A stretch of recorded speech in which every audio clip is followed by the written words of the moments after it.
আমাদেরকে শিক্ষা প্রদান করছে।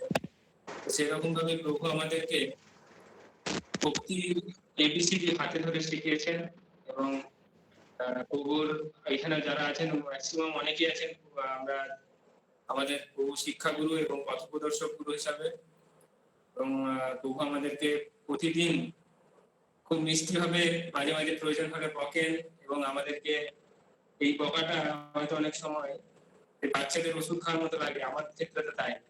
প্রথমে হয়তো আমাদের একটু কষ্ট হয়, কিন্তু পরবর্তীকালে যখন সেই সিচুয়েশন আমরা পড়ি তখন দেখি না প্রভু সেই শিক্ষা আমাদের জীবনে পাঠিয়ে হয়ে আছে। তো আর বেশি কিছু বলবো না, প্রভু অলরেডি চলে এসেছেন। তো আমরা 3 বার হরিধ্বনি দিয়ে প্রভুকে স্বাগতম জানাবো।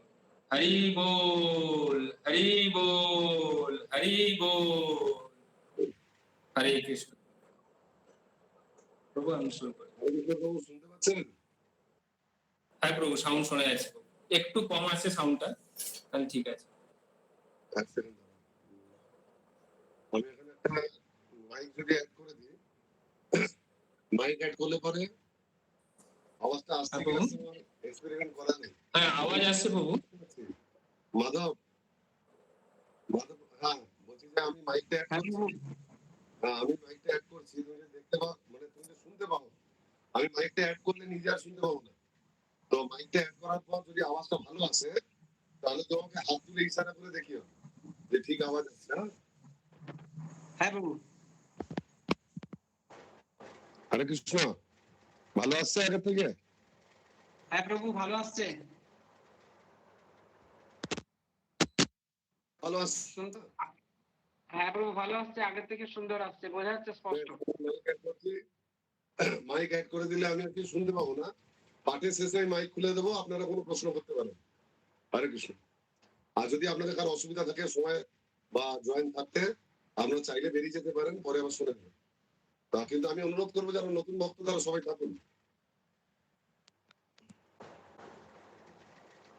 শুনতে পাচ্ছেন সবাই? মাধব শুনতে পাচ্ছ? ঠিক আছে। ওম অজ্ঞানতিমিরন্ধস্য জ্ঞানাঞ্জনশলাকয়া চক্ষুরুন্মিলিतं येन तस्मै श्रीगुरवे नमः। श्रीचैतन्यमनोभीष्टं स्थापितं येन भूतले स्वयं रूपपदामह्यं ददाति स्वपदान्तिकम्। नमो विष्णुपादाय कृष्णपृष्ठाय भूतले श्रीमते भक्तिवेदान्त स्वामिनिति नामिने। नमस्ते सारस्वती देवे गौरवाणी प्रचारिणे निर्विशेषशून्यवादी वात्सतते सुतारिणे। नमो भगवदन्नाय कृष्ण परमपदायते कृष्णाय कृष्ण चैतन्य नाम्ने गौरत्वीश नमो। जय श्री कृष्ण चैतन्य प्रभु नित्यानंद श्री अद्वैत गदाधर श्रीवासदि गौर भक्तवृंद।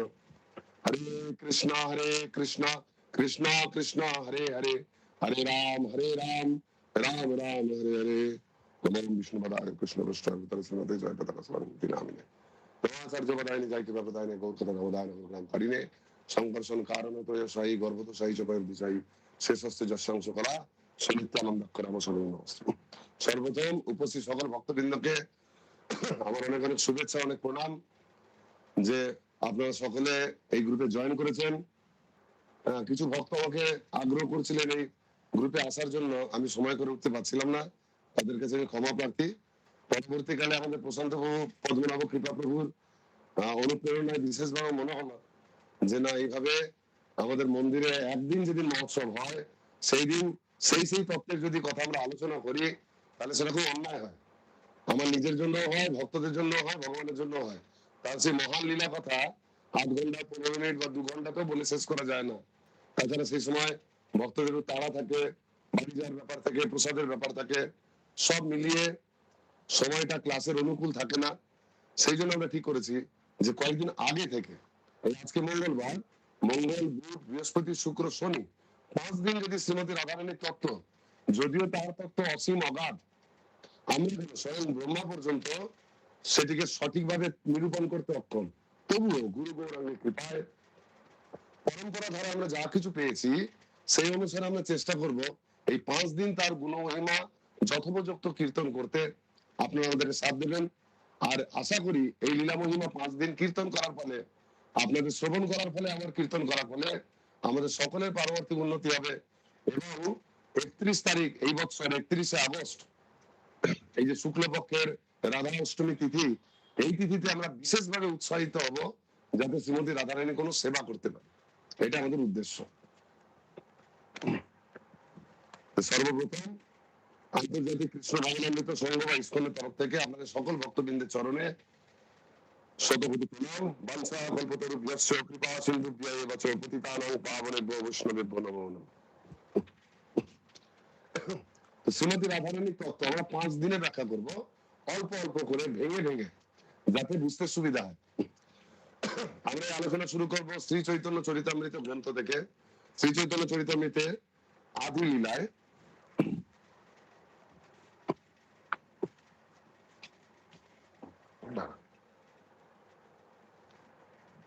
শ্রী চৈতন্য চৈতামৃত গ্রন্থে আদি লীলায় 4th পরিচ্ছেদ 55 শ্লোকে শ্রীল কবিরাজ গোস্বামী বলছেন, খুব সুন্দর কথা বলছেন, আমি পড়ি এখান থেকে শুনুন আপনারা। রাধা কৃষ্ণ প্রণয় বিকৃতির হ্লাদিনীর শক্তিরস্মাৎ একাত্মনাবপি ভুবিভুরা দেহ ভেদং গতৌতৌ চৈতন্যক্ষৌ প্রকটমধুনা তদ্বয়ং চৈক্যমাপ্তৌ রাধা ভাব শুভ দ্যুতি সুবলিতং নৌমি কৃষ্ণ স্বরূপম। অনুবাদ: রাধা কৃষ্ণের প্রণয় ভগবানের হ্লাদিনী শক্তির বিকার। শ্রীমতী রাধারানী ও শ্রীকৃষ্ণ এক আত্মা হলেও তারা অনাদিকাল থেকে গোলকে পৃথক দেহ ধারণ করে আছেন। এখন সেই দুই চিন্ময় দেহ পুনরায় একত্রে যুক্ত হয়ে শ্রীকৃষ্ণ চৈতন্য নামে প্রকট হয়েছেন। শ্রীমতী রাধারানীর এই ভাব ও কান্তিযুক্ত শ্রীকৃষ্ণ স্বরূপ শ্রীকৃষ্ণ চৈতন্যকে আমি প্রণতি নিবেদন করি। তাহলে এখানে কি বলছেন? যে রাধা কৃষ্ণ প্রণয় বিকৃতির হ্লাদিনীর শক্তি, একটা শক্তির কথা বলছে কি না, রাধা কৃষ্ণ প্রণয়। রাধা কৃষ্ণের মধ্যে যে আমরা প্রেম দেখতে পাই, আমরা বলি না যে আত্মেন্দ্রিয় প্রীতিবাঞ্ছা সেটা হচ্ছে কাম, আর কৃষ্ণেন্দ্রিয় প্রীতিবাঞ্ছা হচ্ছে প্রেম। এই প্রেম যেটা আমরা পাই সেটা হচ্ছে রাধা কৃষ্ণের যে মধ্যে, তাদের মধ্যে যে প্রণয় সেটা হচ্ছে হ্লাদিনী শক্তির বিকার।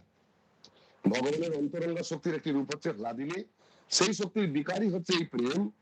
আর সেখানে বলছেন যে শ্রীমতী রাধারানী আর শ্রীকৃষ্ণ তারা এক আত্মা হলেও চিরকাল গোলক বৃন্দাবনে তারা এক হয়েও দুই হয়ে অবস্থান করছেন। তারা দুজনে এক, কিন্তু অবস্থান করছেন দুই হয়ে। সেই দুই দেহ অধুনা আবার মিলিত হয়ে চৈতন্য মহাপ্রভু হয়েছে। খুব জটিল তত্ত্ব, শুনে সোজা লাগছে, ঠিকই তো, দুই ছিল এক হয়েছে, কিন্তু ভাবতে গেলে জটিল তত্ত্ব। বিশেষ করে রাধারানীর তত্ত্বটাই জটিল। যত রকমের তত্ত্ব হয় না, ভগবত তত্ত্ব, বিষ্ণু তত্ত্ব, জীব তত্ত্ব, গুরু তত্ত্ব, তো সবচেয়ে জটিল হচ্ছে দুইটি তত্ত্ব, একটা হচ্ছে গুরু তত্ত্ব আর হচ্ছে শিব তত্ত্ব। বোঝা খুব মুশকিল, কারণ এরা জীবও নয় ভগবানও নয়। আর তার উপর হচ্ছে শ্রীমতী রাধারানীর তত্ত্ব, এখানে আমাদের নাগালি পাওয়া যায় না।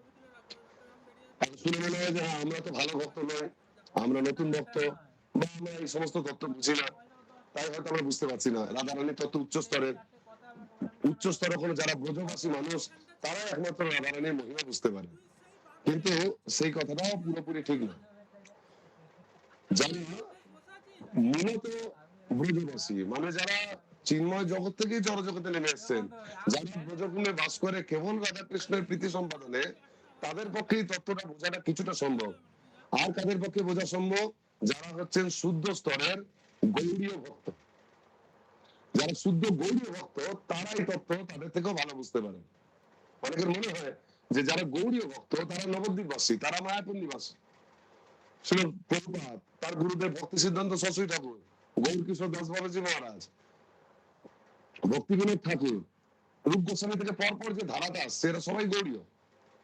তো সর গোস্বামীর পর থেকে সবাই তো অবস্থান করছেন এই গৌড় ধামে, বিশেষ করে জগন্নাথ দাস বাবাজি মহারাজের পর থেকে। তারা রাধা তত্ত্ব এত ভালো করে কেন জানবেন না? এই কারণে জানবেন কারণ রাধারানীর যে তত্ত্ব সেটা আর কারোর জানাই ছিল না। এটা ভালো করে খেয়াল রাখবেন। বর্তমানে হয়তো মনে হচ্ছে যে আমরা রাধারানীর তত্ত্ব তো বুঝি না, আমরা রাধারানীর ডাইরেক্ট নামও করি না, আমরা রাধারানীকে হরে বলি, হরে কৃষ্ণ, আমরা তো রাধে রাধে জপ করি না, মনে হতে পারে। বা আমাদের সমস্ত আলোচনা চৈতন্য মহাপ্রভুকে নিয়ে, নিত্যানন্দ প্রভুকে নিয়ে। কিন্তু এইটুকু মাথায় রাখতে হবে, এই যে রাধারানীর চর্চা যারা করে তারাও তাদের সম্প্রদায় যে সম্প্রদায় শুধুমাত্র রাধারানী নিয়ে চর্চা করে, তারা কেউই আজ থেকে 500 বছর পূর্বে রাধারানী সম্বন্ধে কিচ্ছু জানতেন না। কারোর জানা ছিল না রাধারানী কেমন। কেবলমাত্র তিনি যখন লীলা করেছেন সেইখানকার তার যে নিত্য পার্ষদ তারাই জানতেন।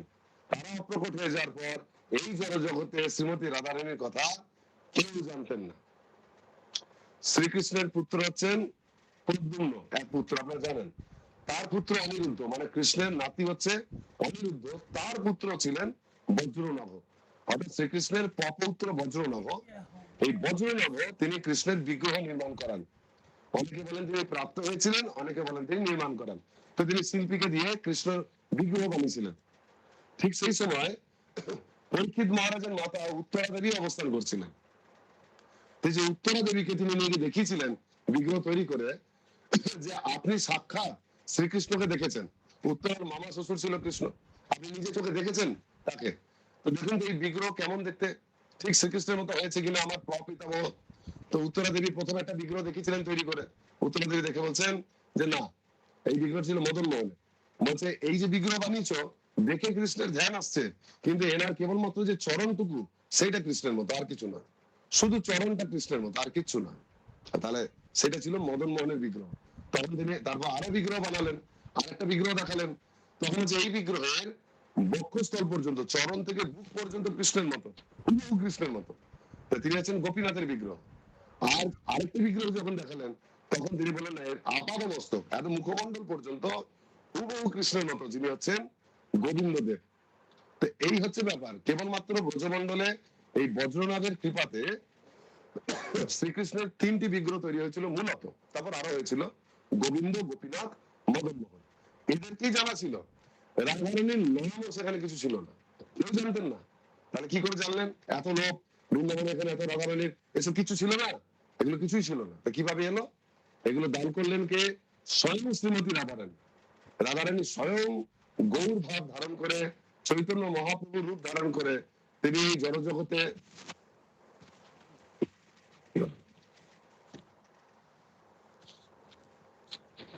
একজন কে বলছেন যে ভালো শোনা যাচ্ছে না। হ্যাঁ, হরে কৃষ্ণ প্রভু। দেখুন তো আমি যারা দেখতে পাচ্ছি শুনতে পাচ্ছেন কিনা বলুন তো ঠিক করে। শোনা যাচ্ছে জি? দেখুন শুনতে পাচ্ছেন? আওয়াজটা ঠিক আসছে? তাহলে হাত তুলে বোঝান আমাকে। না কম আসছে? আসছে? কৃষ্ণ লীলা মাতাজি শোনা আওয়াজ যাচ্ছে। ঠিক আসছে না কম আসছে? এবার ঠিক হয়েছে প্রভু, হরে কৃষ্ণ। আওয়াজটা ঠিক আসছে না কম আসছে? এবার কি বোঝা যাচ্ছে? আচ্ছা, আপনার সুবিধার জন্য হাতে নিয়ে দিচ্ছি। আপনার মুখে বললে আমি শুনতে পাচ্ছি না, কিছু না করলে বুঝতে পারবেন। বেশ, আশা করি এবার ঠিক শুনতে পাবেন। আমি যেটা বলছিলাম, চৈতন্য মহাপ্রভু স্বয়ং তিনি এই দিব্য জ্ঞান আমাদেরকে দান করেছিলেন। এই জন্য কীর্তনে মানে না, যদি গৌর না হইতো তবে কি হইতো, কেমনে ধরিতাম দে রাধার মহিমা প্রেম রসসীমা জগতে জানাতো কে। তো এইটুকু জেনে রাখুন, একমাত্র চৈতন্য মহাপ্রভুর কৃপাতেই আমরা শ্রীমতী রাধারানীকে জানতে পারছি। অন্য কোনো ভাবে তাকে জানা সম্ভব নয়, একমাত্র মহাপ্রভুর কৃপাতে। কারণ মহাপ্রভু স্বয়ং হচ্ছেন রাধা ভাবে ভাবিত শ্রীকৃষ্ণ, সেই জন্য আমরা জানতে পারছি তারই কৃপাতে। তো চৈতন্য মহাপ্রভু, তার অনুগামী কারা ছিলেন? মূল অনুগামী ছিলেন 6 গোসাই। এই 6 গোসাইয়ের মাধ্যমে সেই জ্ঞান আমরা সকলে পেয়েছি এবং এখন রাধারানীকে আমরা বুঝতে পারছি একমাত্র মহাপ্রভুর কৃপায়। যখন মহাপ্রভু পার্ষদরা, বিশেষ করে ঈশ্বরের জাহ্নবী মাতা, আপনারা জানেন নিত্যানন্দ প্রভুর শক্তি জাহ্নবী বসুধা, সেই ঈশ্বরী জাহ্নবী মাতা যখন বুঝে গেলেন, তিনি দেখলেন মদন মোহনের পাশটা ফাঁকা, গোবিন্দ দেবের বাম দিকে কেউ নেই, গোপীনাথের বাম দিকে কেউ নেই, তখন তিনি কি করলেন? এই বাংলাদেশ থেকে তিনি বিগ্রহ নির্মাণ করে গোপীনাথের জন্য পাঠিয়ে দিলেন। তারপর উৎকল দেশে যে মহারাজ, তার পুত্র আরেক বিগ্রহ প্রাপ্ত হলেন, সেটিও রাধারানী বিগ্রহ ছিল। সেই সব বিগ্রহ তিনি নৌকা করে বৃন্দাবনে পাঠালেন। তবে শ্রীমতী রাধারানী ভগবানের পাশে স্থান গ্রহণ করলেন, তবে তার মহিমা ক্রমে ক্রমে প্রকাশিত হলো। তার পূর্বে ব্রজে যে ভাব ছিল পুষ্টি মার্গ, সেখানে বাৎসল্য রূপে, মানে গোপাল রূপে, আপনারা যেরকম গোপাল পূজা করেন না, যে এখানে একটা করে গোপাল কিনে নিয়ে চলে আসেন, তো এইভাবে তারা পূজা করতে বাৎসল্য রসে। কিন্তু শ্রীমতী রাধারানীর মাধ্যমে যে মাধুর্য রস, সেটা চৈতন্য মহাপ্রভুই তাদেরকে প্রদান করেছেন। বুঝতে পারছেন? এই জন্য যিনি গৌরীয় ভক্ত নন, যিনি চৈতন্য মহাপ্রভু অনুগামী নন, তিনি 24 ঘন্টা রাধারানীর নাম করলেও তার পক্ষে শ্রীমতী রাধারানীর ভাব আর তার কি জীবনের উদ্দেশ্য, এগুলো বোঝা খুব মুশকিল। আমরা গল্প শুনেছিলাম, একজন জার্মান দেশের একজন ব্যক্তি আমাদের রিসার্চ করে না, পড়াশোনা করে। তো আমাদের দেশে যারা রিসার্চ করে বর্তমানে, তারা খালি টাকা পয়সার জন্য করে, যে কি রিসার্চ করলে কি চাকরি পাওয়া যাবে, চাকরি নেই তো রিসার্চ নেই। বিদেশিরা তা করে না, বিদেশিরা মেচে দেশে জন্মগ্রহণ করে, কিন্তু শেখার খুব ইচ্ছা, তো এই জন্য তারা কি করে, অনেক পড়াশোনা করে। তো এখানে উনি একটা ফিলোসফি নিয়ে পড়ছেন যে হু ইজ গড, ভগবান কে, এইটা নিয়ে উনি রিসার্চ করছেন। ওরা গরিব নয়, তো অনেক টাকা পয়সা আছে, টাকা পয়সা খরচা করে তারা রিসার্চ করেন, হু ইজ গড পড়াশোনা করছেন। এবার উনি ভাবছেন যে কোথায় গিয়ে আমি পাবো, খালি বই পড়লে হবে না, দেখতে হবে। তো উনি খোঁজ পেয়েছেন যে ভারতবর্ষে আসা উচিত, কারণ কারো কাছে শুনেছেন যে ভারতের প্রত্যেকটা স্থানে, প্রত্যেকটা কোনায় কোনায় ভগবানের কোনো না কোনো পরিচয় পাওয়া যায়। ভারতবর্ষে এসছেন, অনেক বছর ধরে এখানে আছেন, তিনি সমস্ত শাস্ত্র গ্রন্থ সব নেড়ে কেটে পড়েছেন, সমস্ত মন্দিরে গেছেন, সব তীর্থ দর্শন করেছেন, এরকম করে 10 বছর ধরে এসব করেছেন। আমাদের মতো নয় যে কোনো রকম এটা করলেই হলো, বিদেশিরা খুব মন দেয়, জানে না, কিন্তু যেটা জানতে চায় খুব ভালোভাবে জেনে ছাড়ে, আর একবার জেনে গেলে কখনো ভোলে না। তো উনি এইভাবে খুব পড়াশোনা করেছেন, পড়াশোনা করে রিসার্চ পেপার রেডি করে যখন বিদেশে গেছেন, হ্যাঁ, তো তখন তিনি বলছেন যে ভারতে এমন কোনো জায়গা নেই যেখানে ভগবান নেই। আমি কত রকম ভগবান দেখছি, এক হচ্ছে যে প্রান্তে গেছি সেইখানে এক রকমের ভগবান, যে প্রান্তে। আমি উড়িষ্যায় গেছি, দেখছি জগন্নাথ ভগবান। আমরা যখন বাংলাদেশে এসেছি তখন অনেকে বলছে মা কালী হচ্ছে ভগবান। হ্যাঁ, আবার আমি বারাণসী দেখেছি, বলছে শিব ভগবান। তারাপীঠে গেছি, সেখানে বলছে মা তারা ভগবান। হরে কৃষ্ণ প্রভু শোনা যাচ্ছে না। কোনো না কোনো দেবদেবীকে কেউ না কেউ ভগবান বলেছে, কোথাও দুর্গা ভগবান, গণেশ ভগবান, কার্তিক ভগবান, মুরুগান, সবাইকে দর্শন করেছে, সব মূর্তি দেখেছেন, এঁকেছেন, ছবি তুলে রেখে দিয়েছেন সব জায়গায়। তো বলছেন, উনি কনক্লুশন দিচ্ছেন যে ভারতের একটা প্রান্তে এক এক ধরনের ভগবান, তারা সেইখানকার লোকেরা খালি তাকেই ভগবান বলে, আর কাউকে মানে না। কৃষ্ণ প্রভু তাছাড়া এমন এমন জায়গায় দেখেছি যেখানে এক একটা মানুষকে বসিয়ে লোকে ভগবান বলে পূজা করছে। তাই ভারতের এক প্রান্তে এক ভগবান। আর কি বলছে, সিজনাল মানে যে এক একটা এরিয়াতে, মানে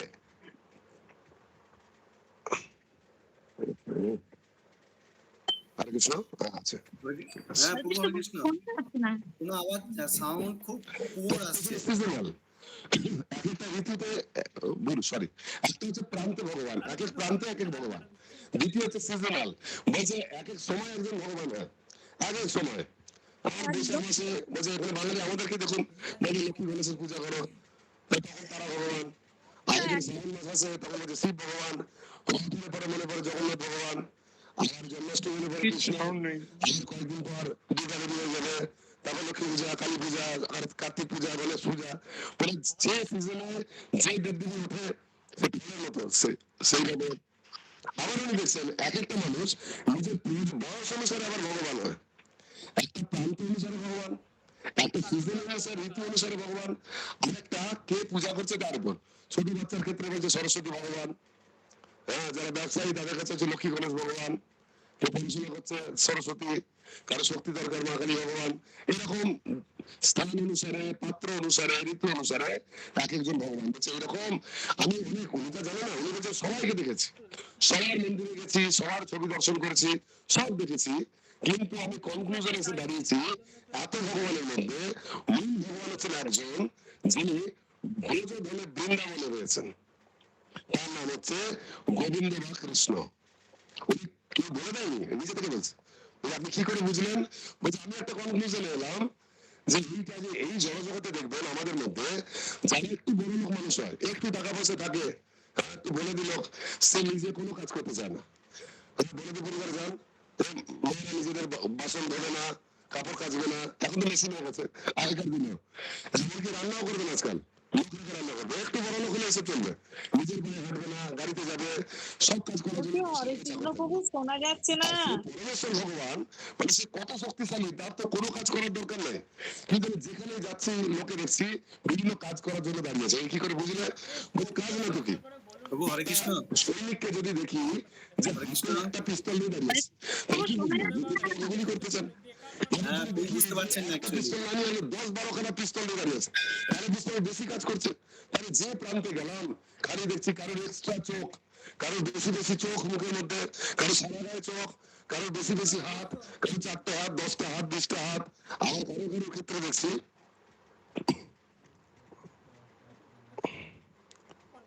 একটু এক সেকেন্ড পজ করুন দাদা। হরে কৃষ্ণ প্রভু শোনা যাচ্ছে না, একটু ঠিক করুন সাউন্ডটা। সাউন্ডটা একটু ঠিক করুন, শোনা যাচ্ছে না।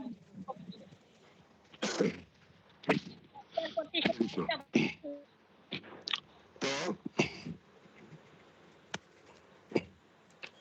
ক্লিয়ার আসছে না। যে প্রান্তে যাচ্ছি দেখছি এক একজন, কেউ 10টা হাত, কেউ 20টা হাত, কেউ 5টা হাত, 4টে মাথা, 2টো মাথা, কারোর চোখ বেশি, কারোর মাথা বেশি, কারোর হাত বেশি, কেউ বাঘে বসে আছে, কেউ এতে বসে আছে, কেউ তাতে বসে আছে, আর কেউ ঈশ্বরকে সোনা দিয়ে সেজেছে, নানান ভাবে মানে প্রত্যেকের কিছু না কিছু কাজ করার জন্য ব্যস্ত। তাহলে এই একজনকে আমি দেখলাম যিনি খালি নিজে উপভোগ করছেন, খালি নিজে উপভোগ করছেন। তিনি তার বান্ধবীকে নিয়ে, ওই বিদেশি বলছে তার গার্লফ্রেন্ডকে নিয়ে বলছে ঘুরে বেড়াচ্ছে যমুনা তীরে বলেছে আরি কুঞ্জ বিহারি, বলছে কোনো রকম এক্সট্রা হাত নেই, এক্সট্রা মাথা নেই, এক্সট্রা চোখ নেই, একদম নিশ্চিন্ত। যদি কাউকে ইমপ্রেস করার জন্য সাজে না, যে বাইরে গেছি লোকের ভালো বলবে, সুইট বুট পরবো, টাই লাগাবো, শরীরে সোনা গয়না পরবো,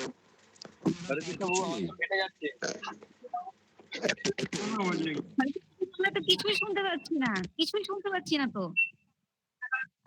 আপনার আপনার ভিডিওটা, হ্যাঁ কোনো তো অসুবিধা হচ্ছে না। হরে কৃষ্ণ প্রভু আপনার ভিডিওটা অফ করলে হয়তো শোনা যেতে পারে। আচ্ছা এখন শুনতে পাচ্ছেন? এখন পরিষ্কার শুনতে পাচ্ছেন? এখন এখন পুরো ক্লিয়ার clear শোনা প্রভু। যাচ্ছে, এখন একদম ক্লিয়ার শোনা যাচ্ছে। বেশ, ঠিক আছে। আমি আসলে অনলাইন বেশি ক্লাস করি না, তো ওই জন্য আমার আইডিয়া নেই, যা জানা হয়ে গেল।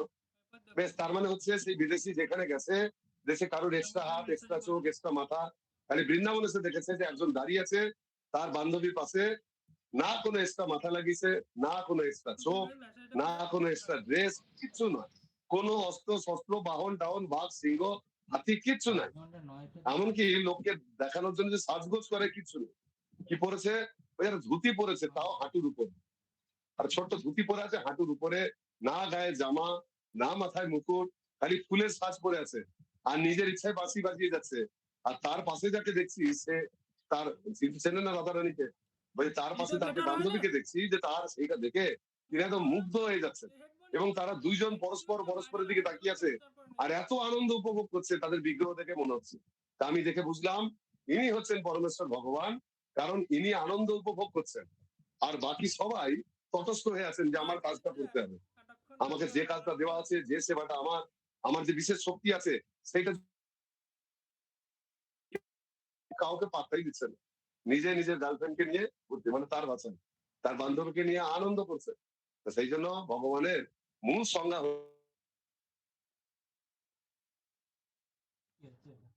পরমেশ্বর ভগবান। পরম ব্রহ্ম কেমন? পরম ব্রহ্ম হচ্ছে আনন্দময় ভাষা, যিনি হচ্ছেন আনন্দময়।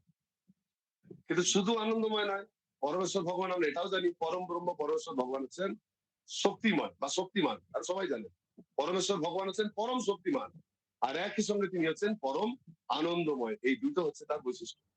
এক হচ্ছে তিনি সকল শক্তির আধার, আর এক হচ্ছে তিনি সমস্ত আনন্দের মূল উৎস। এটা হচ্ছে তার বৈশিষ্ট্য, শক্তি ধারণকারী।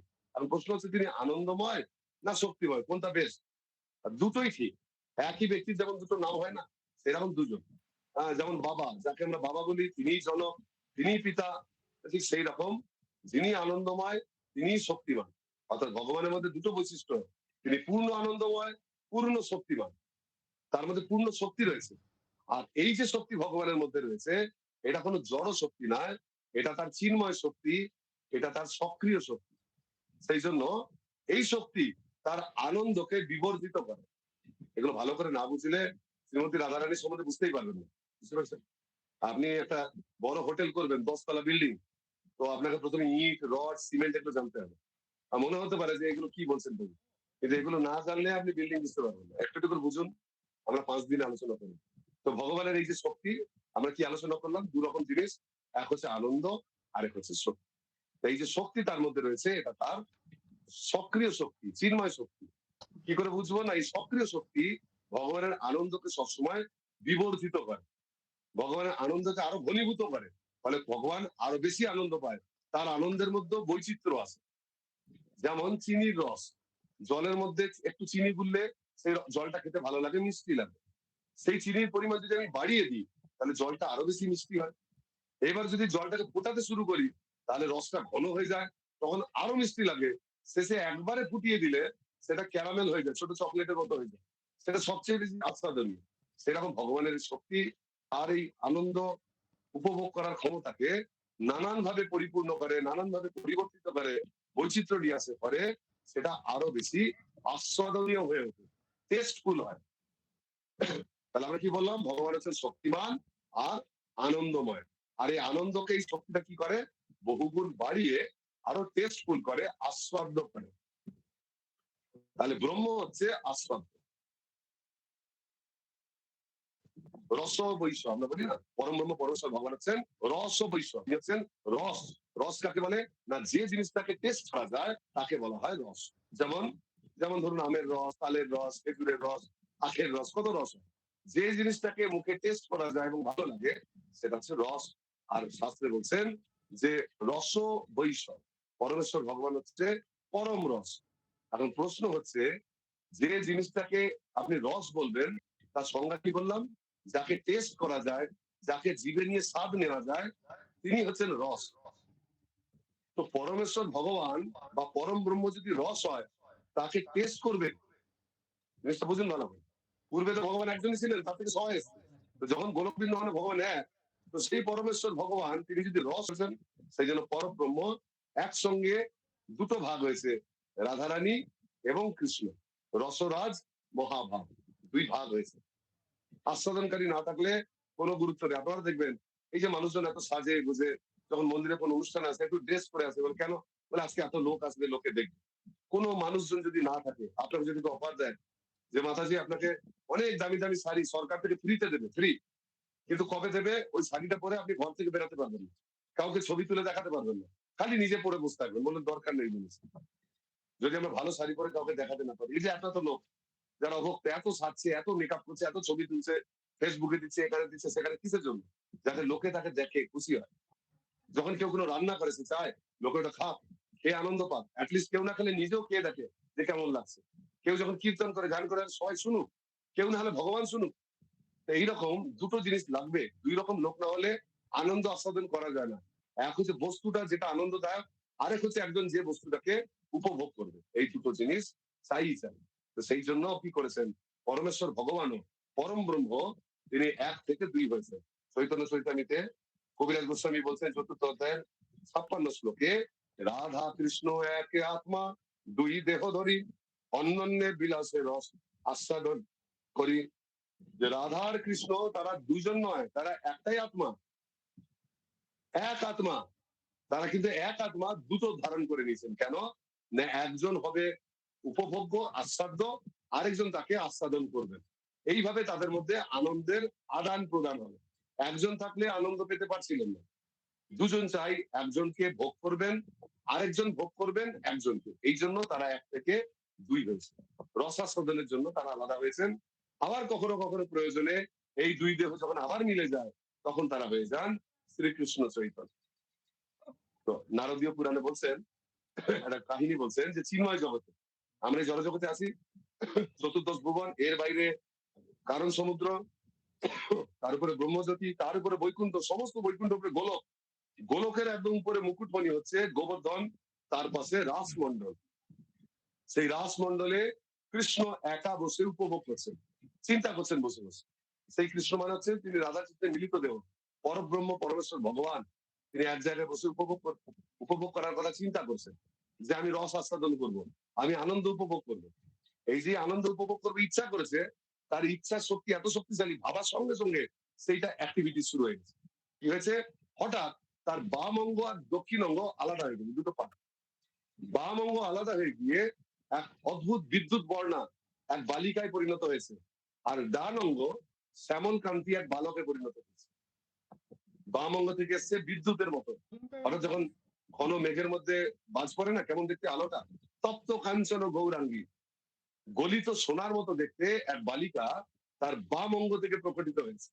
আর দক্ষিণ অঙ্গ হয়েছে এক ঘন মেঘ শ্যামের মতো দেখতে এক সুদর্শন বালক। দেখবেন, হ্যাঁ, বাংলাতে এটা এই ঝুলন যাত্রার সময় আর সিনেমার গান যদিও এটা চলচ্চিত্রের গান, তবু কথাটা খুব ভালো লিখেছিলেন, যিনি লিখেছেন।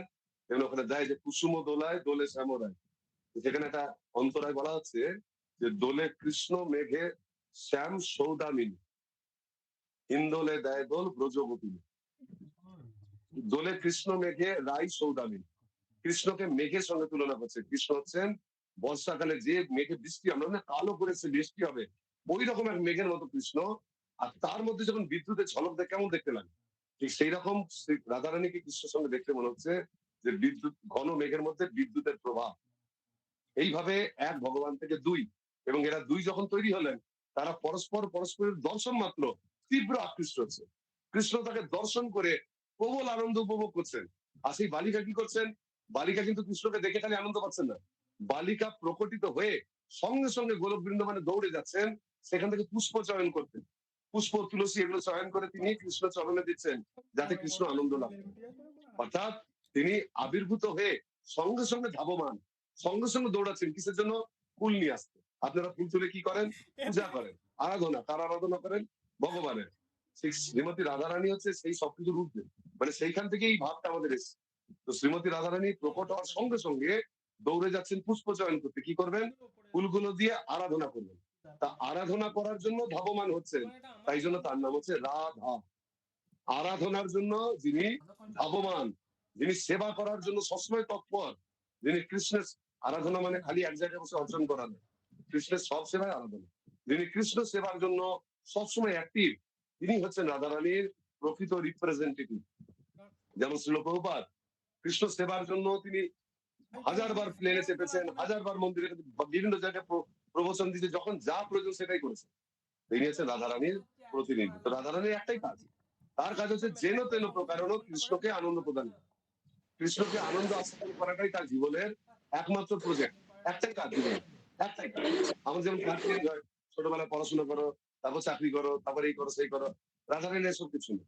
তার আবির্ভাবের সময় থেকে তার একটাই কাজ, কৃষ্ণকে খুশি করা। এইভাবে এক কৃষ্ণ দুয়ে ভাগ হলেন। একজন হচ্ছে আস্বাদ্য, একজন হচ্ছে আস্বাদনকারী, মানে একজন শক্তি আর একজন শক্তিমান। যেমন একটা বাল্ব আর বাল্বের মধ্যে ধাবমান শক্তি, কিন্তু এইটার সঙ্গে কৃষ্ণের মিল হয় না। কখনো চাইলে লাইটের বাল্বের ভিতর দিয়ে কারেন্ট যায়, তখন লাইটটা জ্বলে, তখন তার গুরুত্ব থাকে। যখন লোডশেডিং হয়ে যায়, বাল্বের ভিতর দিয়ে কারেন্ট যায় না, বাল্বটা জ্বলে না। কিন্তু এইরকম নয়, কৃষ্ণের এমন নয় যে কখনো কৃষ্ণের সঙ্গে তার শক্তি রয়েছে, কখনো তার শক্তি নেই। কৃষ্ণের এই যে শক্তি রাধারানী, তাকে কৃষ্ণ থেকে কখনো আলাদা করা যায় না। বিদ্যুৎ শক্তি সুইচ অফ করে দিয়ে আলাদা করে দেওয়া যায়, ফ্যান দিয়ে কারেন্ট ঘুরছে, ফ্যান চলছে, অফ করে দিলে বন্ধ হয়ে যায়। কিন্তু ভগবানের যে শক্তি, তাকে ভগবানের থেকে আলাদা করা যায় না। তাহলে শ্রীমতী রাধারানীকে, তিনি হচ্ছেন কৃষ্ণের স্বরূপ শক্তি, মানে তার থেকে তিনি অবিচ্ছেদ্য, যাকে তার থেকে আলাদা করা যাবে না। উদাহরণ দেখুন, মনে করেন আপনি জামায় সেন্ট লাগিয়েছেন, স্প্রে করেন না, ডিও স্প্রে। আপনি জামাতে খুব সুন্দর গোলাপের সেন্ট লাগিয়েছেন, তারপর জামাটা শুকলে পরে গোলাপের গন্ধ লাগবে, কিন্তু এই গন্ধটা কি আপনার কাপড়ের নিজস্ব গন্ধ? না, আপনি কৃত্রিম, আপনি আর্টিফিশিয়ালি স্প্রে করেছেন। কিছুদিন থাকবে, আবার কয়েকদিন পর আস্তে আস্তে চলে যাবে, বা একবার কাচলে পরে গন্ধ চলে যাবে। তাহলে এটা এর নিজস্ব গুণ নয়, বাইরে থেকে দেওয়া হয়েছে, সেই জন্য সবসময় থাকবে না। একটা লোহার টুকরোকে যদি আগুনের মধ্যে ফেলে দিই, একদম লাল হয়ে যাবে আগুনের মধ্যে, কিন্তু এই গুণটা কতক্ষণ থাকবে? যতক্ষণ আগুনে আছে। যেই আগুন থেকে তুলে নিয়ে আসবো, আবার ঠান্ডা হয়ে যাবে। তাহলে এটা এর গুণ নয়। একটা সাইকেলকে যদি রোদে ফেলে রেখে দেন, রোদের মধ্যে সাইকেল গরম হয়ে যায়, আবার রাত্রিবেলা ঠান্ডা হয়ে যায়, তাহলে গরমটা সাইকেলের নিজস্ব গুণ নয়। সবজিতে নুন দিচ্ছেন, মাথায় যেটা রান্না করতে করতে সবজিতে নুন দিয়ে দিলেন, তাহলে সবজি খেলে যে মুখে যে নোনতা ভাব আছে, এটা সবজি নিজের গুণ নয়। কারণ আপনি যদি সবজিটাকে আরেকটু ফোটান, তাহলে নুনের ভাবটা বেড়ে যাবে। আবার যদি জল বেশি দিয়ে দেন, নুনের ভাবটা কমে যাবে। তাহলে নোনতা ভাবটা সবজি নিজের গুণ নয়। তাহলে এই জিনিসটা তার স্বরূপ শক্তি নয়। যেমন মনে করুন ঠান্ডা হাওয়া, এখন গরমকাল তো আপনি বলছেন এসি চালিয়ে দিলাম, ঠান্ডা হাওয়া আসছে, খুব ভালো লাগছে। এখানে গুরুত্বপূর্ণটা কি? হাওয়া। হাওয়াটা হচ্ছে বিশেষ্য। কিরকম হাওয়া? ঠান্ডা হাওয়া।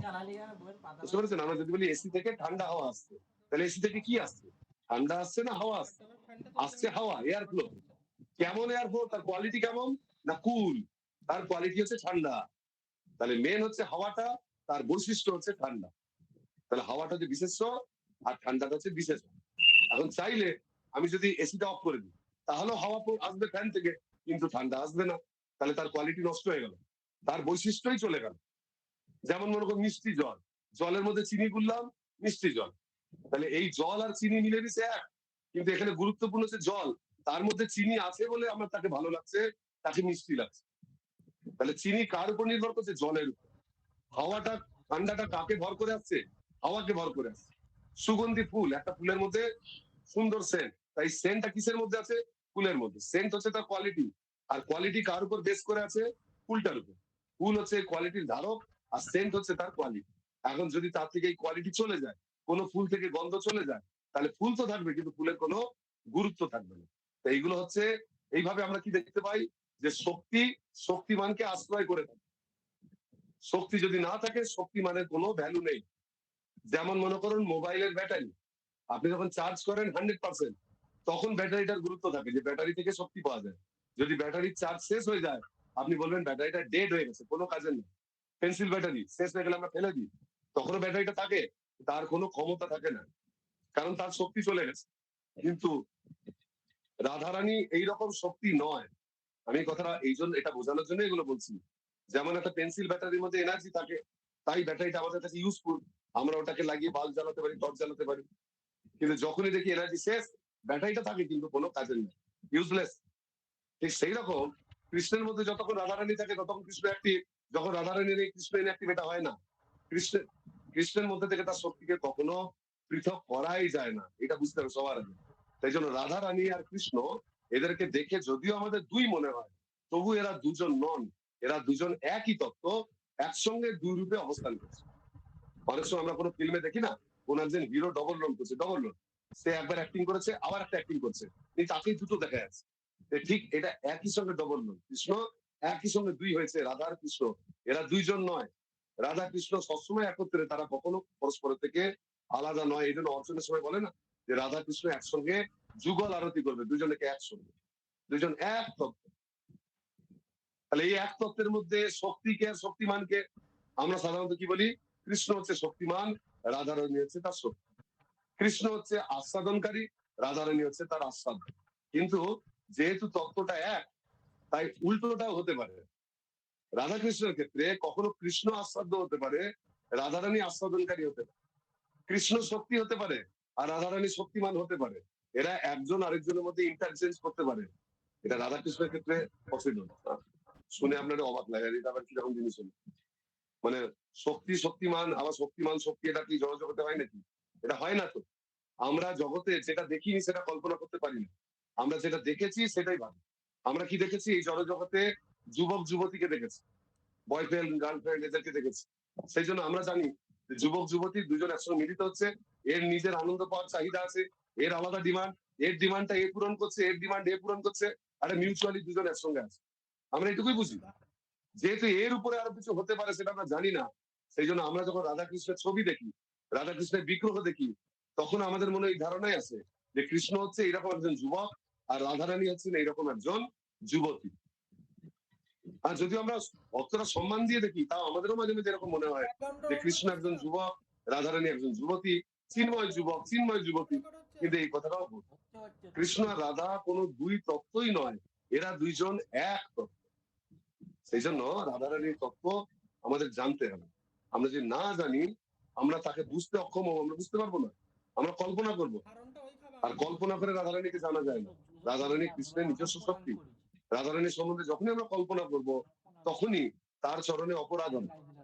কেউ যদি তাকে বলে যে রাধারানী হচ্ছেন সমস্ত মানুষের মধ্যে শ্রেষ্ঠ, এটা তার অপমান, তিনি মানবী নন। বলে তাহলে তিনি অতি মানবী, অতি মানবীও নন, সমস্ত দেবীদের উপরে, তা সেটাও তার অপমান। তিনি না মানবী, না দেবী, না দিব্য নারী, কিছু নন। তিনি সবকিছুর ঊর্ধ্বে। এই জড় ভাষায় জড় দৃষ্টিভঙ্গি দিয়ে তাকে ব্যাখ্যা করা যায় না। তিনি হচ্ছেন পরমেশ্বর ভগবানের পরম চিন্ময় শক্তি, ভগবানের স্বরূপ শক্তি, যাকে কৃষ্ণ থেকে একেবারে বিচ্ছিন্নই করা যায় না। তিনি হচ্ছেন শ্রীমতী রাধা। এটা আমাদের জড় চোখ দিয়ে আমরা তো এই চারপাশে এরকম দেখি না, চিন্ময় জিনিস তো আমরা বুঝতে পারি না, সেই জন্য এটা আমরা কল্পনাও করতে পারি না। তাহলে উপায় কি? উপায় হচ্ছে শুনতে হবে। আমরা যেহেতু চিন্ময় জিনিস সম্বন্ধে জানি না, তাই শ্রবণ করতে হবে। যত শ্রবণ করবো তত বুঝবো। আর শ্রবণ না করলে পরে যতই আমরা রাধে রাধে গান করি, তাকে কিন্তু আমরা তার লেভেলে আমরা কখনো তাকে ধরতে পারবো। আমাদের যে আমরা জীবাত্মা না, আপনারা জানেন, আমরা এই দেহের ভিতর জীবাত্মা, এই যে আত্মা, সেটাও কিন্তু সেই শক্তি থেকে এসছে। আমরা তটস্থা শক্তি, শ্রীমতী রাধারানী তার অন্তরঙ্গা শক্তি, আমরা তারই অংশ। এই জন্য আমরাও চিন্ময়। কিন্তু আমরা কি নিজেদেরকে চিন্ময় বলে বুঝতে পারি? কখনো বুঝতে পারি না। আমরা কে? আমরা কেমন দেখতে?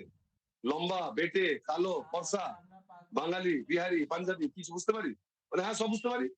আমি জানি তো আমার গায়ের রং কেমন, আমার হাইট কেমন, আরে আমার আইডি আছে। কিন্তু এই তো আগে আমি মোটা ছিলাম, এখন রোগা হয়ে গেছি, আগে কালো ছিলাম, সাদা হয়ে গেছি। এগুলো মিথ্যে, ফালতু, এগুলো কভার। আপনি যেগুলোকে চেনেন সেগুলো হচ্ছে আপনার কভার, আপনার দেহ। কিন্তু ভিতরে যে শক্তিটা রয়েছে, সেই শক্তিটা আমি জানি না। আত্মা কেমন দেখতে, কি তার রং, আমি নিজে কেমন দেখতে, আমার জানা নেই। আর এই আত্মা যার অংশ, সেই যে উৎকৃষ্ট শক্তি, সেই উৎকৃষ্ট শক্তি হচ্ছেন শ্রীমতী রাধারানী। তা আমি নিজেকেই যদি চিনতে না পারি, তার যে উৎস, তাকে কি করে চিনব? সেই জন্য শ্রীমতী রাধারানী হচ্ছেন অচিন্ত। কোন জড় বুদ্ধি দ্বারা, জড় লেকচার দ্বারা, কোনো কিছু দ্বারা তাকে কখনো সম্ভব, তাকে চেনা সম্ভব নয়। তাহলে তাকে চেনা সম্ভব কিভাবে? না স্বয়ং তার কৃপাতে। আর তিনি কিভাবে কৃপা করেন? তিনি কৃপা করেন, রাধারানী কিভাবে কৃপা করবেন? অনেকে ভাবে আমি রাতে ঘুমাবো, স্বপ্নে রাধারানী এসে আমার মাথায় হাত দিবেন, সব বুঝিয়ে দেবেন। এগুলো পাগলের কল্পনা। এরকম তো অনেকে প্ল্যান করে, আমি কালকে ঘুমাবো, স্বপ্নে কোনো একটা হিরোইনের সঙ্গে বিয়ে হয়ে যাবে। লোকে ভাবে ওগুলো আকাশ কুসুম কল্পনা। আমি কিভাবে কৃপাটা পাবো? প্র্যাকটিক্যালি কিভাবে রাধারানী কিভাবে কৃপা দেবেন? তিনি স্বয়ং, তিনি স্বয়ং শ্রী চৈতন্য মহাপ্রভু রূপে আমাদেরকে সেই কৃপা দিচ্ছে। শ্রীল প্রভুপাদের একটা গ্রন্থ আছে, উপদেশামৃত, রূপ গোস্বামী। ওই গ্রন্থের ভূমিকাটা পড়বেন, যে কিভাবে শ্রীমতী রাধারানীর কৃপা পাওয়া যায়। প্রত্যেকের কাছে আপনাদের আছে উপদেশামৃত বলে গ্রন্থটা, হ্যাঁ, নেকটার অফ ইনস্ট্রাকশন। আজকে রাত্রে পড়বেন অল্প একটুখানি, একটা পেজ, যে ভূমিকা কিভাবে রাধারানীর কৃপা পাওয়া যাবে লেখা আছে। তো চৈতন্য মহাপ্রভু হচ্ছেন স্বয়ং রাধারানী, তিনি স্যাংশন করলে তবে কৃষ্ণকে জানা যায়। সেই জন্য মহাপ্রভুর যে ধারা, এই যে গৌড়ীয় পরম্পরা, এই গৌড়ীয় পরম্পরাতেই একমাত্র রাধারানীকে আমরা জানতে পারি। নিজের কল্পনায় তাকে জানা যায় না। সেই জন্য যারা জেনেছে তাদের থেকে আমরা শ্রবণ করতে পারি। সেই জন্য শ্লোকে বলে না যে শ্রীরূপ শ্রী সনাতন ভট্ট রঘুনাথ, শ্রীজীব গোপাল ভট্ট দাস রঘুনাথ, এই ছয় গোসাই যবে ব্রজে কইলা বাস, রাধা কৃষ্ণ নিত্য লীলা করিলা প্রকাশ। এই ছয়জন গোসাইয়ের কৃপাতে আমরা রাধা কৃষ্ণের নিত্য লীলা বুঝতে পারি। শ্রী চৈতন্য চরিতামৃতে আদি লীলা 59 নম্বর শ্লোকে এখানে বলছেন কবিরাজ গোস্বামী, যে রাধিকা হয়েন কৃষ্ণের প্রণয় বিকার, স্বরূপ শক্তি লাদিনী নাম যা। আরেকটু আমরা আলোচনা করবো, এটা ভালো লাগবে। রাধারানী কৃষ্ণের শক্তি, এমন শক্তি যে কৃষ্ণের সঙ্গে মিলেমিশে একাকার। এখন বলছেন তিনি কিরকম? না, তিনি হচ্ছেন, তিনি কৃষ্ণ প্রেমের বিকার। কৃষ্ণ প্রেম যদি মূর্তি ধারণ করে কেমন দেখতে হবে, সেইটা হচ্ছে শ্রীমতী রাধারানী। যেমন দুধ, দুধ তো লিকুইড, দুধকে তো জমানো যায় না। এখন দুধকে যদি ক্রিম বানিয়ে দেওয়া যায়, দই বানিয়ে দেওয়া যায়, দুধ জমে যায়। এই দুধকে ক্রিম বানিয়ে দিয়ে জমানোর রূপ, সেই রকম, সেটা হচ্ছে দুধের বিকার। এইরকম কৃষ্ণ প্রেমের বিকার হচ্ছেন শ্রীমতী রাধারানী। তিনি তার স্বরূপ শক্তি, তার নাম হচ্ছে লাদিনী। আমরা জানি কৃষ্ণের শক্তি 3 রকম, আপনারা জানেন কি কি? একটা হচ্ছে অন্তরঙ্গা শক্তি, একটা হচ্ছে বহিরঙ্গা বা মায়া শক্তি, আর একটা তটস্থা শক্তি, আমরা জীব। যেটা তার অন্তরঙ্গা শক্তি, এটি হচ্ছে তার স্বরূপ শক্তি, যা নিত্যকাল কৃষ্ণের সঙ্গে বর্তমান, যা স্বরূপ শক্তি, মানে কৃষ্ণের রূপ থেকে যে শক্তি কখনো আলাদা হয় না, সেইটা হচ্ছে স্বরূপ শক্তি।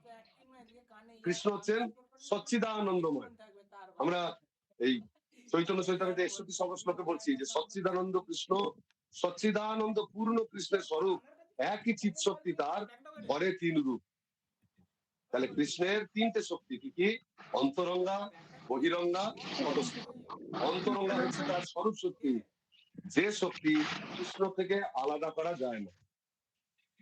এই অন্তরঙ্গা শক্তি আবার 3টে রূপ ধারণ করে, কি কি? সৎ, চিৎ আর আনন্দ। একসঙ্গে বলে সচ্চিদানন্দ, বলি না? সৎ মানে হচ্ছে নিত্য, নিত্যকাল তার উপস্থিতি রয়েছে। চিৎ মানে হচ্ছে পূর্ণ জ্ঞানময়, আর আনন্দ মানে আনন্দময়। সুতরাং কৃষ্ণের যে মেটেরিয়াল, একটা বাড়ি তৈরি করতে মেটেরিয়াল লাগবে, কি কি লাগবে? ইট লাগবে, সিমেন্ট লাগবে, রড লাগবে, বালি লাগবে, জল লাগবে। তো কৃষ্ণের যে বিগ্রহ, কৃষ্ণের যে চিৎ শরীর, সেটা কি মেটেরিয়াল দিয়ে তৈরি? তিনটে মেটেরিয়াল, সৎ, চিৎ আর আনন্দ। আমরা ওটা দিয়ে তৈরি, আমাদের বডিটা না। আমরা যে জীবাত্মা, আমরাও কিন্তু ওই কৃষ্ণেরই একটা পার্ট, সেই জন্য আমরা ওটা দিয়ে তৈরি। একটা বিরাট বড় কাগজ মনে করুন, একটা বিরাট বড় পোস্টার, সেই পোস্টারে একটা কোণা ছিঁড়েছে, এইটুকু। তা সেই কোণাটাকে কি বলবেন? কাগজই তো বলবেন।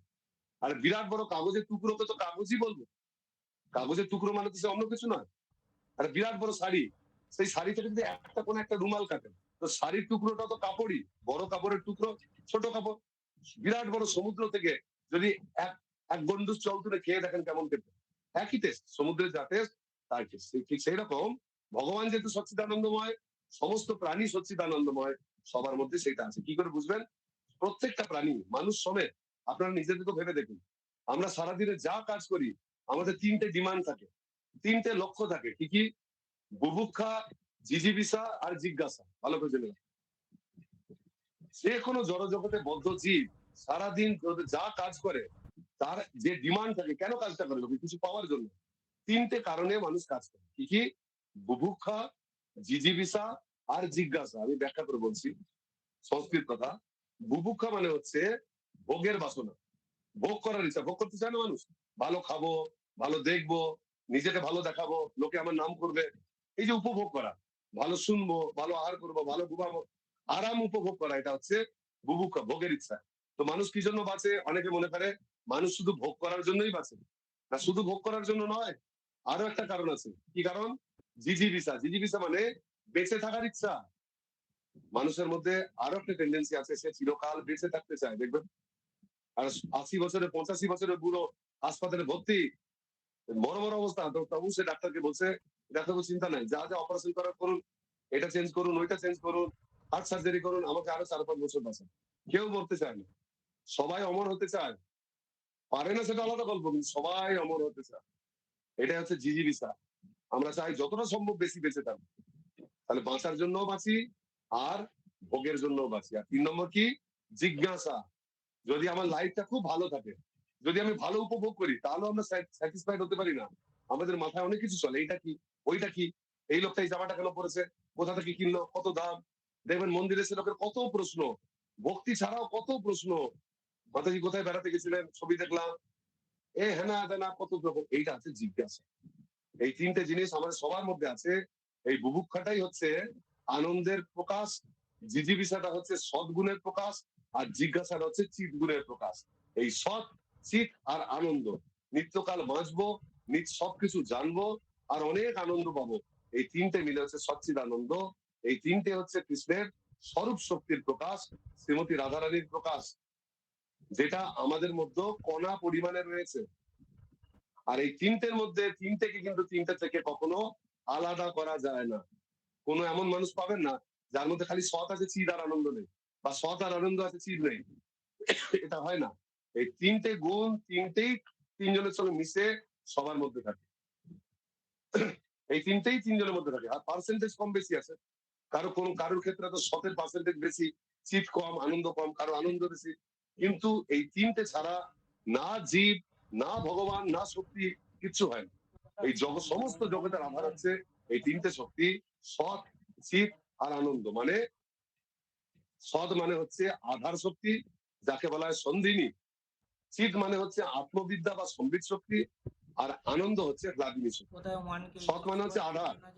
আধার মানে যেটার উপর বেস করে কৃষ্ণ আবির্ভূত হয়, কৃষ্ণের পিতা মাতা, কৃষ্ণের ধাম, ভগবানের পূজা করার জন্য যে মন্দির, বেদি, আসন, যেগুলো হচ্ছে নিত্যানন্দ বাবা ভগবান বলদেবের প্রকাশ, সেগুলো সব হচ্ছে সৎ বা সন্ধিনী শক্তি। এটা হচ্ছে বেসটা, যার উপর ভগবান আনন্দ করবে। আর চিৎ মানে হচ্ছে আত্মবিদ্যা বা আধ্যাত্ম বিদ্যা, ভগবান সম্বন্ধে জানা। এই শক্তিকে বলে সম্বিত। ভগবানের দ্বিতীয় শক্তি হচ্ছে সম্বিত শক্তি, মানে এমন একটা শক্তি, যে শক্তি ভগবানের সেই শক্তির সংস্পর্শে এলে আপনি সব জানতে পেরে যাবেন।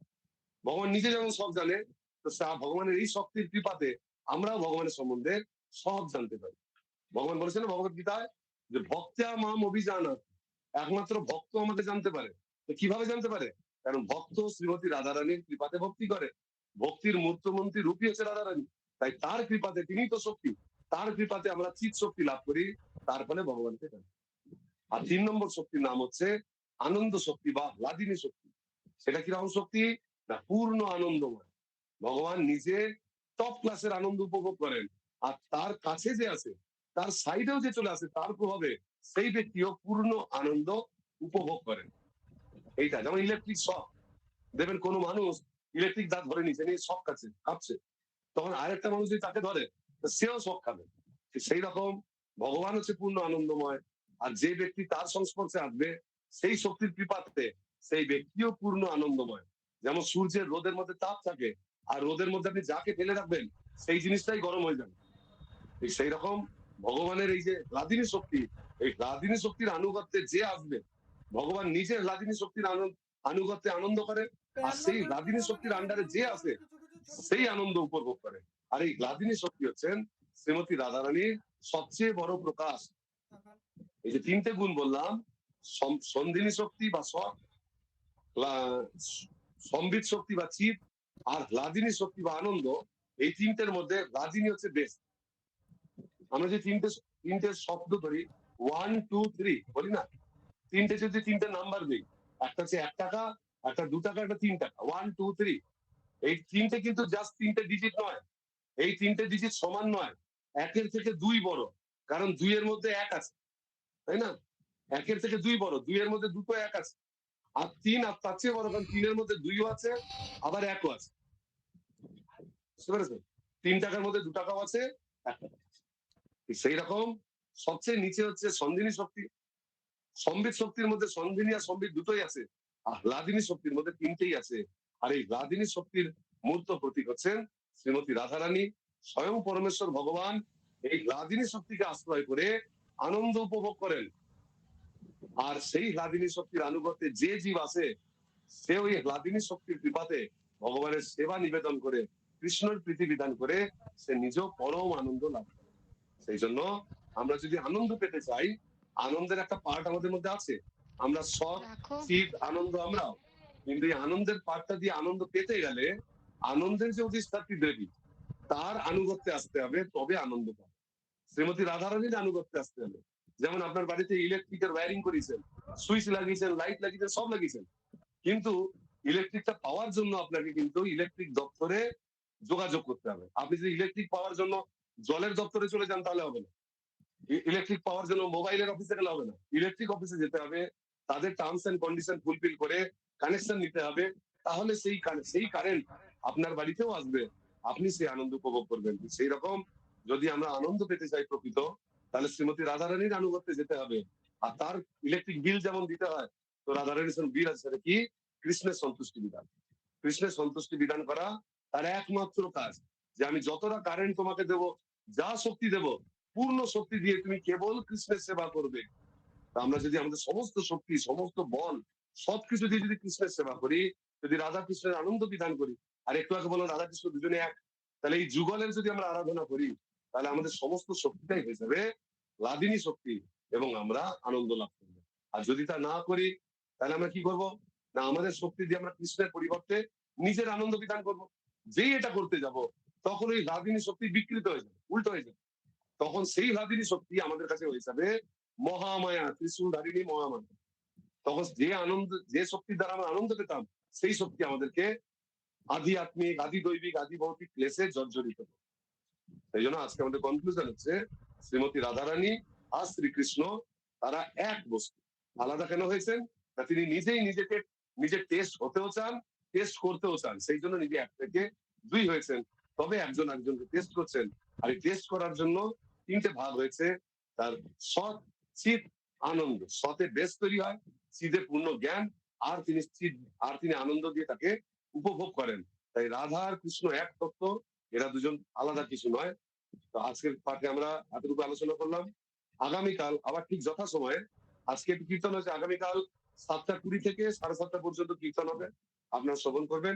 ঠিক 7:30-এ আমরা আবার এর উপর আলোচনা করব। আমরা আজকে খালি বেস তৈরি করলাম, এই বেসের উপর দাঁড়িয়ে শ্রীমতী রাধারানীর আরো গুণাবলী, আরো লীলার মধ্যে আমরা প্রবেশ করব। আপনারা সকলে জয়েন করবেন। আরো যারা যারা রয়েছেন আপনাদের চেনা পরিচিত সকলকে জয়েন করাবেন এবং আমাকে আশীর্বাদ করবেন যাতে শ্রীমতী রাধারানীর কৃপা আমার উপরে আপনাদের সকলের উপরে থাকে, আমরা যেন ঠিক করে তার মহিমা গুণগান করি। হরে কৃষ্ণ। জয় শ্রীমতী রাধা রানী কি জয়, জয় কৃষ্ণচন্দ্র ভগবান কি জয়, জয় শ্রী চৈতন্য মহাপ্রভু কি জয়, জগৎগুরু জয়। শিল গৌর প্রেমানন্দ। আপনার যদি কোনো প্রশ্ন থাকে দুই ভাবে করতে পারেন, এখন জিজ্ঞাসা করতে পারেন অথবা হোয়াটসঅ্যাপে লিখে পাঠাতে পারেন, আমরা পরে তাকে হোয়াটসঅ্যাপে উত্তর দিয়ে দেবো, যেরকম সুবিধা হয় করতে পারেন। হরে কৃষ্ণ। আচ্ছা, ধন্যবাদ প্রভুকে এত সুন্দরভাবে আমাদের রাধারানীর যে আগে প্রভু বললেন সেটা আমাদেরকে অবগত করার জন্য। আশা করি আমরা সকলেই এটা অ্যাটেন্টিভলি শ্রবণ করেছি। তো যদি কারো কোনো প্রশ্ন থাকে আপনারা ওখানে দেখুন, সেটা ইমোজি ছবি আছে, তার উপরে হাত দিলেই হ্যান্ড রেজের অপশন, তার পাশে 3টে ডট আছে, এটা হাত দিলেই এটা হ্যান্ড রেজের অপশন আছে, ওখানে হ্যান্ড রেজ করতে পারেন। তাহলে আমরা একে একে আপনাদেরকে সুযোগ দিতে পারি প্রশ্ন করার।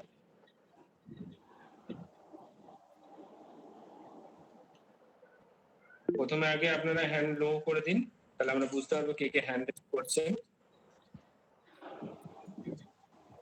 আচ্ছা, মৌসুমী সরকার।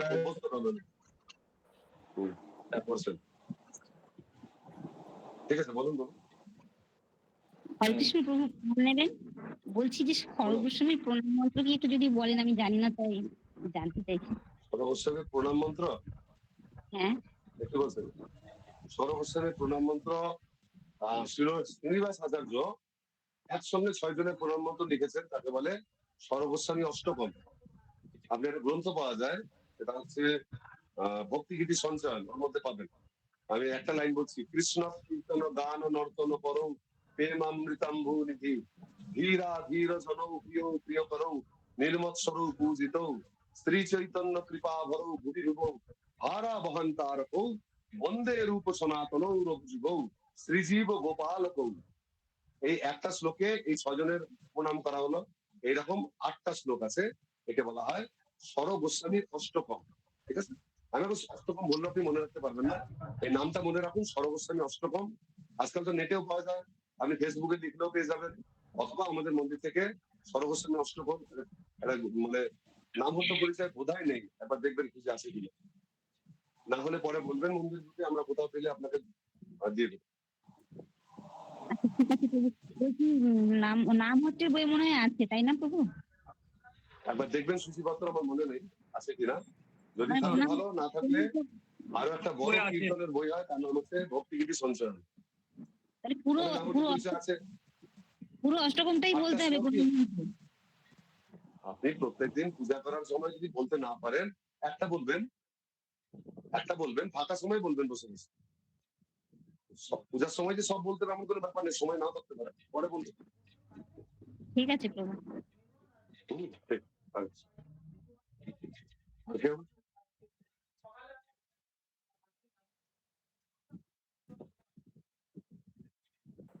হরে কৃষ্ণ। আর কারো প্রশ্ন থাকলে হ্যান্ড রেজ করতে পারেন।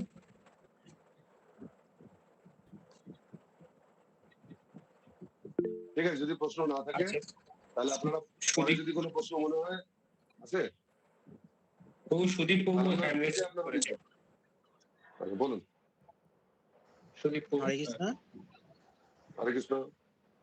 হ্যাঁ বলছি প্রভু, রাধা কৃষ্ণ যখন একই তত্ত্ব, তাহলে আমাদের গৌরী সম্প্রদায় হরে কৃষ্ণ কেন বলে, রাধে রাধে কেন বলা যায় না?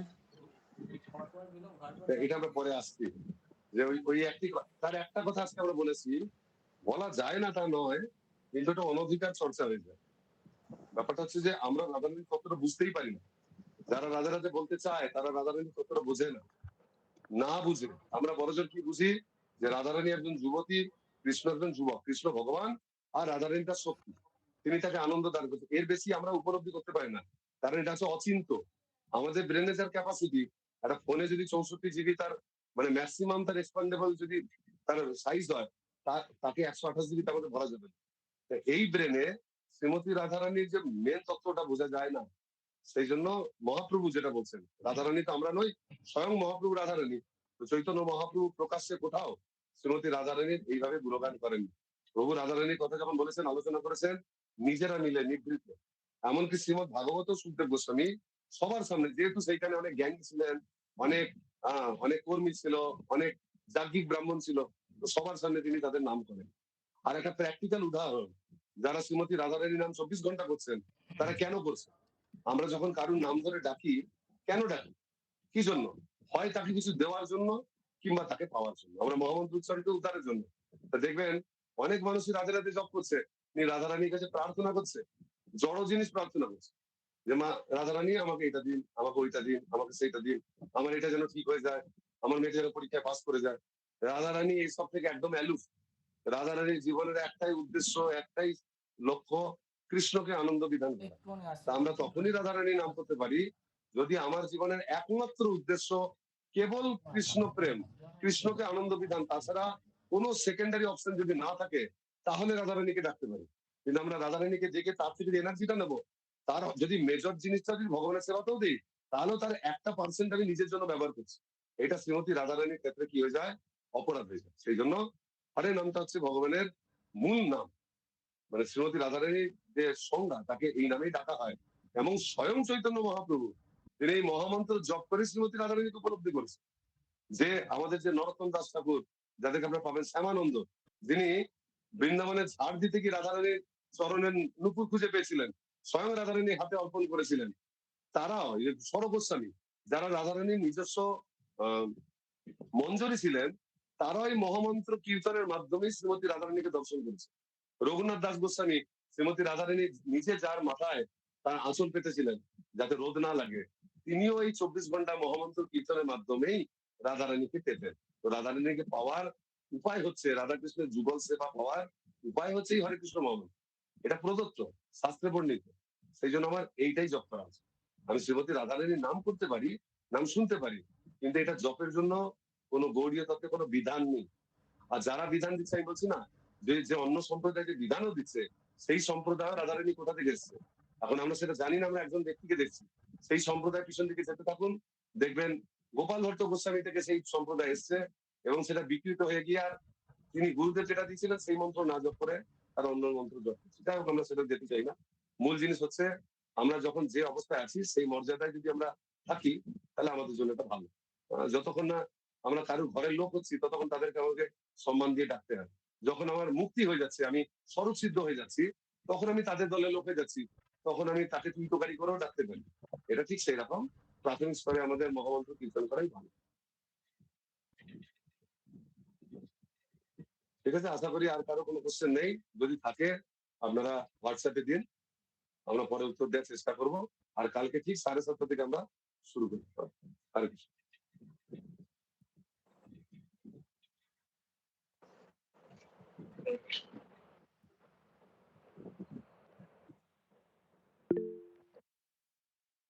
কালকে